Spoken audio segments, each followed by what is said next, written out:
ما dostum. Rafi Jalaliyev. Gidinde. Manda meni bilalarish. Rafi Jalaliyev. Ziraatni salolmasmi Madaliyona Sufan? Jigitlar rahmat. Hem Ufa tomoshabchisi. Rahmat mana shu xatlim ko'ngilga shu xatlim dardlanib, ko'ngillar ko'tarilib ketdi. Allohga shukr, bugun bizning Salovat abining shunday motor bayramida tug'ilgan kunida biz chin ko'ngildan rahmatlimiz Salovat abiga. Chunki bizning ijod yo'limiz ondan boshlandi deb aytsak da bo'lar, chunki birinchi yozgan shirimizni da eng birinchi bo'lib bizning Salovat abi boshqardi. Zo'r rahmat amal. Endi bu sahnada borsida tug'ilgan kunga bag'ishlangan qutlov jilari jildilar.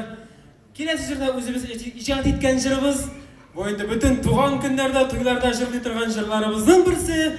G'umringiz bo'lsin, baxitingiz bo'lsin. Begenem jildi va hurmatli tomoshabinlar, aytangizlar, Salovat abiga, Alfred abiga bag'ishlab jildi. Ezgi tilaklar tilab o'tiramiz. Boringizda isyaning bo'lamiz.